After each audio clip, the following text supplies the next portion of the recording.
Hello guys, welcome to my YouTube channel R S technologies. आज की इस video में हम बात करने वाले हैं डिफ़ॉल्ट राउटिंग के बारे में। तो डिफ़ॉल्ट राउटिंग जो है मोस्ट प्रोबेबली वो अननोन डेस्टिनेशंस के लिए कॉन्फ़िगर की जाती है। जनरली ओवर द इंटरनेट हमारे लिए मोस्ट ऑफ द एड्रेसेस जो होते हैं वो अननोन होते हैं, अननोन डेस्टिनेशन पे होते हैं, और वहाँ पे जो है हम डिफ़ॉल्ट राउटिंग का यूज़ करते हैं।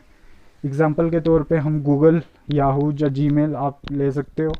ये आपके लैपटॉप के लिए जो आप घर में यूज़ कर रहे हो उसके थ्रू अगर कुछ सर्च करने की कोशिश कर रहे हो तो वो इन्फॉर्मेशन जब आपके लैपटॉप से आपके वाईफाई राउटर के थ्रू जो आपके घर में लगा है उससे आईएसपी तक पहुंचती है। उसके बाद आईएसपी जो है हमें आगे उसका रास्ता प्रोवाइड करता है, जहाँ हमारे मतलब जो भी हमने इंफॉर्मेशन सर्च करने की कोशिश की है उसको डेस्टिनेशन तक पहुंचाता है और हमें रिजल्ट शो करता है। तो हमारे जो घर में वाईफाई राउटर लगा है और उससे आईएसपी तक मोस्ट प्रोबेबली जो है वो डिफ़ॉल्ट राउटिंग का इस्तेमाल होता है। तो यहाँ पर जो डिफ़ॉल्ट राउटिंग है वो एंड लोकेशंस के ऊपर भी यूज़ होती है मोस्ट प्रोबेबली, और ये लास्ट प्रेफर्ड प्रोटोकॉल है। तो लास्ट प्रेफर्ड प्रोटोकॉल का मतलब ये है कि यहाँ पे एडमिनिस्ट्रेटिव डिस्टेंस का कंसेप्ट आ जाता है। इसकी एडी वैल्यू जो है वो 255 है। तो जिस राउटिंग प्रोटोकॉल की AD value nearer to the zero होगी वो उतना ही मतलब वो पहले काम करेगा। कहने का मतलब ये है कि अगर एक ही राउटर पे हम 2 या 3 राउटिंग प्रोटोकॉल लगा देते हैं तो वही राउटिंग प्रोटोकॉल काम करेगा जिसकी एडमिनिस्ट्रेटिव डिस्टेंस कम होगा। तो जो हमारा डिफ़ॉल्ट राउटिंग का एडमिनिस्ट्रेटिव डिस्टेंस है वो 255 है। कहने का मतलब ये है कि अगर मैं EIGRP या फिर डिफ़ॉल्ट राउटिंग एक ही राउटर के ऊपर मैं कन्फिगर कर देता हूँ तो जिसका एडमिनिस्ट्रेटिव डिस्टेंस कम होगा वही वाला राउटिंग प्रोटोकॉल काम करेगा। तो इस वजह से इसका जो एडी वैल्यू है वो 255 है। इसकी वजह से ये लास्ट प्रेफर्ड प्रोटोकॉल है। और देन ये इसका एक हमें बेनिफिट रहता है। ये क्या करता है, डिफ़ॉल्ट राउटिंग जो है वो राउटिंग टेबल का साइज़ क्या कर देता है, रिड्यूस कर देता है। अब यहाँ पे इस नेटवर्क टोपोलॉजी जो मैंने यहाँ पे क्रिएट की है इसके थ्रू मैं आपको बताऊंगा कि हमारा जो डिफ़ॉल्ट राउटिंग है वो कैसे काम करता है। अब यहाँ पे आपको सिंपल मैं समझा दूँ। बाय द वे मैंने यहाँ पे पहले से ही इनको आईपी एड्रेस प्रोवाइड कर दी हैं और पोर्ट्स भी अप कर दिए हैं। अब मेरा सिर्फ एक ही काम है यहाँ पे कि मेरे को यहाँ पे इनके ऊपर में डिफ़ॉल्ट राउटिंग कन्फिगर करनी है। तो कहने का मतलब ये है कि यहाँ पे मैंने राउटर्स 3 अलग अलग राउट नेटवर्क्स क्रिएट किए हुए हैं। आप देख सकते हो मैंने नाम भी तीनों को अलग अलग दिए हुए हैं यहाँ पे। पहले वाले राउटर को मैंने TCS का नाम दिया, दूसरे वाले को मैंने विप्रो का नाम दिया और तीसरे वाले को मैंने IBM का नाम दिया हुआ है। तो यहाँ पे TCS के लिए IBM जो है वो अननोन डेस्टिनेशन है और IBM के लिए TCS जो है वो अननोन डेस्टिनेशन है। लेकिन जो बीच में विप्रो नाम का एक राउटर है उसके लिए ये जो हैं ये दोनों के दोनों क्या हैं, इसके डायरेक्टली कांटेक्ट में है। तो अब यहाँ पे मैं आपको बताऊंगा कि डिफ़ॉल्ट राउटिंग कैसे कॉन्फ़िगर करनी है। तो फर्स्ट ऑफ ऑल जो सबसे पहला वाला राउटर है उसको आपने उस वाले राउटर को यानी TCS वाले राउटर को आपने सिर्फ और सिर्फ मतलब यहाँ पे इसकी कॉन्फ़िगरेशन करके बताता हूँ मैं डिफ़ॉल्ट राउटिंग की कैसे कॉन्फ़िगर होगा। यहाँ पे डिफ़ॉल्ट रूट कैसे देंगे हम इसको, सिंपल है। डिफ़ॉल्ट राउटिंग के अंदर में जो है बेसिकली जो पहला वाला राउटर होता है या फिर जो भी राउटर्स होते हैं वो क्या करते हैं, अपनी वाली इन्फॉर्मेशन दूसरे वाले राउटर के साथ शेयर कर देते हैं और बस मतलब नेबर्स के साथ में इन्फॉर्मेशन शेयर कर देते हैं। जैसे TCS के लिए नेबर कौन है, विप्रो। तो वो TCS जो है अपनी इन्फॉर्मेशन विप्रो के साथ में शेयर कर देगा और विप्रो का काम है आगे उसको इन्फॉर्मेशन को IBM तक लेके जाना। जैसा हम स्टैटिक राउटिंग में करते थे कि TCS को ही विप्रो का पाथ भी प्रोवाइड करवाना है और IBM का पाथ भी प्रोवाइड करवाना है। तो यहाँ पे ऐसा नहीं होता, सिर्फ और सिर्फ नेबर को अपनी इन्फॉर्मेशन शेयर करनी है। तो वो भी कैसे, वहाँ पे भी हम कोई बेसिकली क्या करते हैं IP एड्रेस प्रोवाइड नहीं करते हैं, सिर्फ और सिर्फ next hop IP address provide करते हैं। तो कैसे करेंगे, राउटर के ऊपर मैं जाता हूँ मैं यहाँ पे, तो इसको यहाँ से अनेबल करूँगा, कॉन्फ़िगरेशन मोड के ऊपर मैं जाऊँगा और ये कमांड यूज़ करोगे आप डिफ़ॉल्ट राउटिंग के लिए, IP रूट। अब स्टैटिक राउटिंग में हम यहाँ पे नेटवर्क आईडी, नेक्स्ट वाले नेटवर्क की नेटवर्क आईडी और सबनेट मास्क देते थे। यहाँ पे हमें कुछ भी मेंशन नहीं करना है, 0.0.0।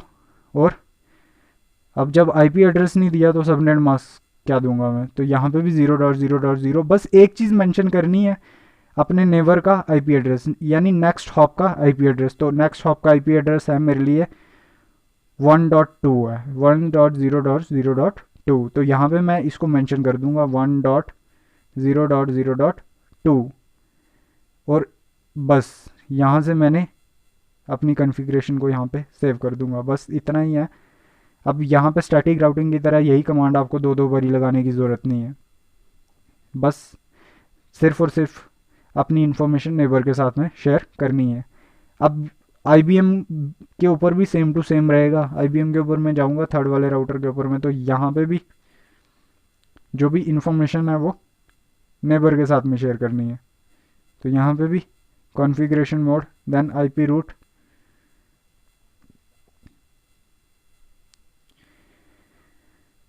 Zero dot zero dot zero dot zero, 0.0.0.0, और यहाँ पे नेक्स्ट हॉप IP एड्रेस यानी 2.1, 2.0.0.1। तो यहाँ पे 2.0.0.1, और इसको मैं एंटर कर दूंगा और इसको मैं क्या कर दूंगा, सेव कर दूंगा।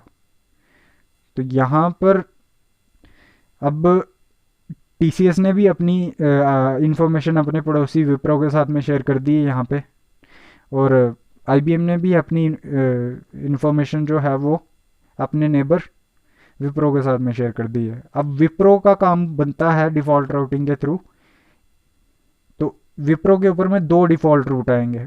TCS और IBM के डायरेक्टली कांटेक्ट में कोई भी और दूसरा नेटवर्क नहीं था, यानी नेबर नहीं था, तो यहाँ पे एक ही डिफ़ॉल्ट रूट आया।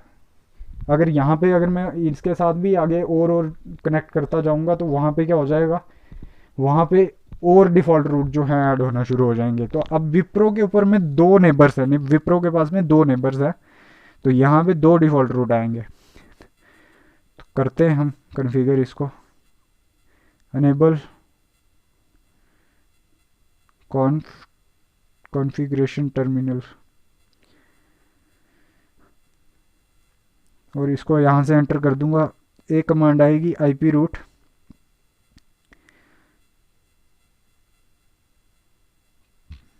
ज़ीरो, तो यहाँ पे नेक्स्ट हॉप IP एड्रेस सब TCS वाले के लिए 1 आएगा, 1.1 आएगा, 1.0.0.1 एंटर। और IBM के लिए 2.0.0.2 आएगा, हाँ 2 आएगा। तो यहाँ पर इसको मैं यहाँ पे मेंशन कर देता हूँ, और मेरा यहाँ पे काम हो चुका है। इस कॉन्फ़िगरेशन को मैं यहाँ पे सेव कर दूंगा। तो ये थी मेरी यहाँ पे डिफ़ॉल्ट राउटिंग की कॉन्फ़िगरेशन।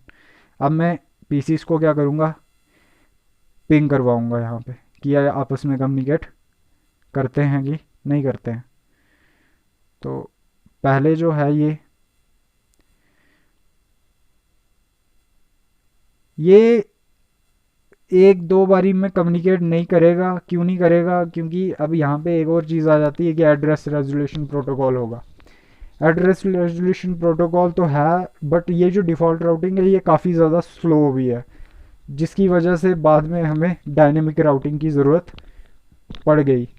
तो इसका एक ही ड्रॉबैक है कि ये जो है ये काफ़ी ज़्यादा स्लो है। तो अब ये देख सकते हैं कि अब जो अननोन डेस्टिनेशंस हैं यहाँ पे, जैसे IBM के लिए TCS अननोन थी, तो वो भी आपस में कम्युनिकेट यहाँ पे विप्रो के थ्रू में कर रही हैं। तो विप्रो के थ्रू ये आपस में कम्युनिकेट कर रहे हैं यहाँ पे। तो ये मेरी डिफ़ॉल्ट राउटिंग है। तो ऐसे ही आप इसकी थोड़ी सी एग्जांपल अगर और चेंज करना चाहो तो TCS की जगह आप अपने लैपटॉप या अपने कंप्यूटर सिस्टम को ले सकते हो, और अपने घर में आपका वाईफाई राउटर जो है विप्रो की जगह आपका ISP आ जाएगा, और IBM जो है IBM की जगह आपका कोई भी वेबसाइट, जैसे गूगल से कुछ सर्च कर रहे हो तो गूगल का सर्वर आ जाएगा। सिनेरियो आप चेंज भी कर सकते हो। तो ये है मेरा डिफ़ॉल्ट राउटिंग।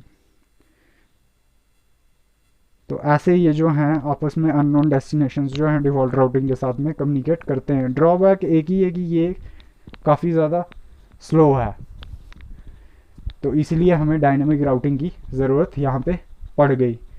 तो आज की वीडियो में सिर्फ इतना ही। अगर आपको ये वीडियो अच्छा लगा है तो आप अपने दोस्तों के साथ में शेयर करें। जो भी नेटवर्किंग कोर्सेज या CCNA में इंटरेस्टेड हैं उनके साथ में आप लोग इन वीडियोस को शेयर कर सकते हो। तो आज की वीडियो में सिर्फ इतना ही। Thank you.